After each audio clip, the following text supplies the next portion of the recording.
സൈലത്തിന്റെ hybrid ക്യാമ്പസിൽ up to 100% സ്കോളർഷിപ്പോടെ പഠിക്കാൻ നിങ്ങൾ ആഗ്രഹിക്കുന്നുണ്ടെങ്കിൽ സൈലത്തിന്റെ സാറ്റ് എക്സാം ആണ് നാളെ മെയ് 10 നടക്കുന്നത് രാവിലെ 9:30 മുതൽ 12:30 വരെ. അപ്പൊ നമ്മുടെ വീടിന് തൊട്ടടുത്തുള്ള സെന്റേഴ്സിൽ പോയിട്ട് നിങ്ങൾക്ക് എക്സാം എഴുതാം. ഇപ്പൊ ഏതൊക്കെയാ സെന്റേഴ്സ് എന്ന് മിസ് പറഞ്ഞുതരാം.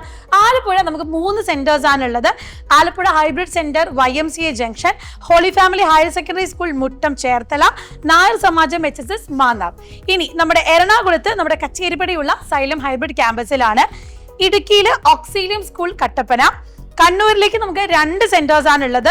നമ്മുടെ കണ്ണൂർ ഹൈബ്രിഡ് ക്യാമ്പസിലും അതുപോലെ തലശ്ശേരി ഹൈബ്രിഡ് ക്യാമ്പസിലും. കാസർഗോഡ് ഇക്ബാൽ ഹയർ സെക്കൻഡറി സ്കൂളിലാണ്. കൊല്ലത്ത് നമുക്ക് 2 സെന്റേഴ്സ് ആണുള്ളത്. MGM സ്കൂൾ കൊട്ടാരക്കരയും അതുപോലെ തന്നെ കൊല്ലത്തെ നമ്മുടെ ഹൈബ്രിഡ് ക്യാമ്പസ് ജവഹർ നഗർ.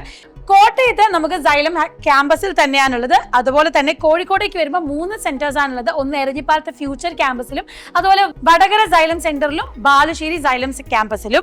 ഇനി നമ്മുടെ മലപ്പുറത്ത് നോക്കുമ്പോൾ മലപ്പുറത്ത് നമുക്ക് 4 സെന്റേഴ്സ് അവൈലബിൾ ആണ്.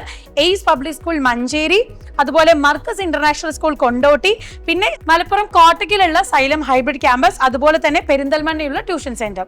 ഇനി പാലക്കാട് നോക്കുമ്പോൾ നമ്മുടെ പാലക്കാട് ട്യൂഷൻ സെന്റർ ഉണ്ട്. പത്തനംതിട്ട SCS ഹൈസ്കൂൾ ആണുള്ളത് തിരുവല്ല. തൃശ്ശൂരിലേക്ക് വരുമ്പോൾ നമ്മുടെ ശക്തൻ ഹൈബ്രിഡ് ക്യാമ്പസിലും അതുപോലെ ട്രിവാൻഡ്രത്ത് ശ്രീ വിദ്യാധിരാജ HSS ആറ്റിങ്ങൽ, അതുപോലെ നെയ്യാറ്റിൻകരയുള്ള സൈലം ട്യൂഷൻ സെന്റർ. വഞ്ചിയൂരുള്ള ഹോളി ഏഞ്ചൽസ് കോൺവെന്റ് HSS, അതുപോലെ തന്നെ നെയ്യാറ്റിൻകരയുള്ള സെന്റ് തെരേസാസ് ആവില ICSE സ്കൂളാണ്. പിന്നെ നമ്മുടെ സ്റ്റാച്യു ക്യാമ്പസിലും സെന്റർ അവൈലബിൾ ആണ്. വയനാട് നമുക്ക് 1 സെന്റർ ആണുള്ളത്, saint Joseph's convent school Kalpetta. അപ്പൊ ഇത്രയുമാണ് ഓരോ ജില്ലയിലുമുള്ള നമ്മുടെ സെന്റേഴ്സ് എന്ന് പറയുന്നത്. ഇതിന്റെ ലിസ്റ്റ് മിസ് കൊടുത്തേക്കാം. അതും കൂടെ നോക്കി നിങ്ങൾ എന്ത് ചെയ്യുക, ഏറ്റവും അടുത്തുള്ള സെന്ററിൽ തന്നെ പോയി എക്സാം എഴുതുക. സ്പോട്ട് രജിസ്ട്രേഷനും അവൈലബിൾ ആയിരിക്കും. അപ്പോൾ ഇതുവരെ രജിസ്റ്റർ ചെയ്യാൻ ബാക്കിയുള്ള കുട്ടികളുണ്ടെങ്കിൽ നിങ്ങൾക്ക് സ്പോട്ട് രജിസ്റ്റർ ചെയ്തിട്ടും എക്സാം അറ്റൻഡ് ചെയ്യുന്നതാണ്. അപ്പോൾ നന്നായിട്ട് പഠിച്ച് പ്രിപ്പയർ ചെയ്തതിന് എക്സാം അറ്റൻഡ് ചെയ്യുക. All the very best.